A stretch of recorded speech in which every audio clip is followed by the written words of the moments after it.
Hello students, welcome to my channel Learn with Amrita ma'am. Today we'll start with class 9th history, chapter number 2, socialism in Europe and the Russian Revolution.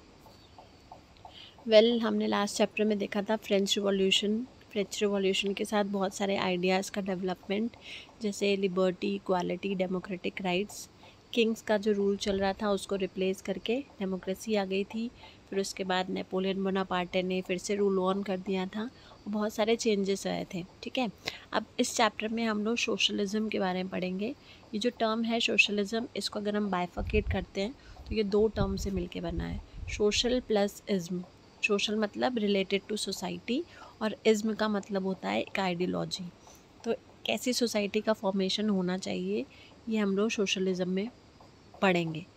Socialism basically एक formation है ऐसी society का जहाँ पे जो resources हैं वो equally distribute होंगे, कोई भी डिस्क्रिमिनेशन नहीं होगा, जो कि अभी तक चला आ रहा था। ठीक है, तो एक ऐसी सोसाइटी की फॉर्मेशन होगी जहाँ पे कोई भी डिस्क्रिमिनेशन नहीं होगा। उसके साथ साथ रशियन रिवॉल्यूशन का उससे क्या कनेक्शन है, ये दोनों चीज़ें हम इस चैप्टर में आगे रीड आउट करेंगे।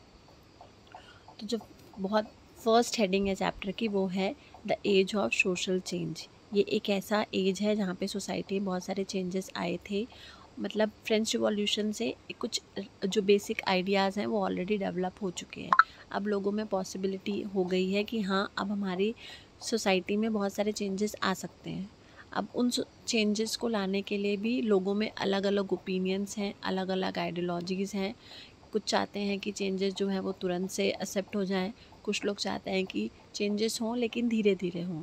तो उस बेसिस पे हम लोग बोल सकते हैं कि चेंजेस लाने के लिए भी लोगों में बहुत सारे एक कैटेगरीज स्पेसिफाई हो गई थी, जिनको हम अलग अलग कैटेगराइजेशन में डिवाइड करते हैं। तो ये है the age of social change.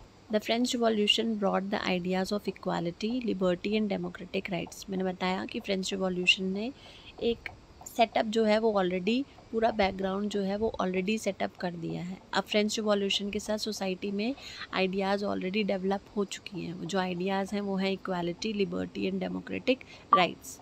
French revolution से लोगों में अब एक होप आ गई है कि हाँ, अब हम सोसाइटी में चेंजेस ला सकते हैं। Not every one wanted a complete transformation of society. अभी भी यूरोप में बहुत सारे लोग ऐसे हैं जो कि पूरी तरह से सोसाइटी को चेंज देखना नहीं चाहते हैं। कुछ लोग चाहते हैं, कुछ लोग नहीं चाहते हैं। मिक्स्ड रिस्पॉन्सेज हैं लोगों की तरफ से। उस बेसिस पे कुछ का कहना है कि ग्रेजुअल चेंज होना चाहिए, मतलब धीरे धीरे चेंजेस आएंगे, हम लोग उसको एक्सेप्ट कर लेंगे। जबकि कुछ का मानना है कि चेंजेस रेडिकली हो जाने चाहिए, चेंजेस तुरंत के तुरंत हो जाने चाहिए। जैसे आज कोई अपने मन में कोई आइडिया किया है, कल उसको एकदम से इम्प्लीमेंट कर देना है।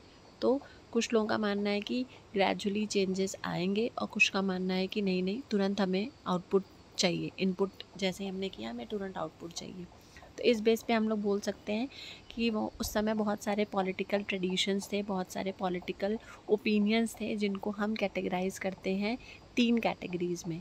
पहला है कंजर्वेटिव्स, दूसरा है लिबरल्स और तीसरा है रेडिकल्स। ये 3 ओपिनियंस हैं या 3 एक तरह से कैटेगरी है जो अपने अपने ओपिनियंस की बातें करते हैं। इनमें से कुछ हैं कि तुरंत उनको चाहिए चेंज, कुछ हैं कि धीरे धीरे चेंज चाहिए और कुछ हैं कि जिनको बिल्कुल भी चेंज नहीं चाहिए। तो ये तीनों का हम लोग अलग से एक करके पूरा स्पेसिफिक करके इनको रीड करेंगे। ये फ़िलहाल आपका चैप्टर का एक ओवरव्यू था कि इस चैप्टर में बेसिकली हमको पढ़ना क्या है। अब नेक्स्ट वीडियो में मैं आपको कंजर्वेटिव्स, लिबरल्स और रेडिकल्स का तीनों का अलग अलग एक्सप्लेनेशन प्रोवाइड कर दूँगी। Till then take care.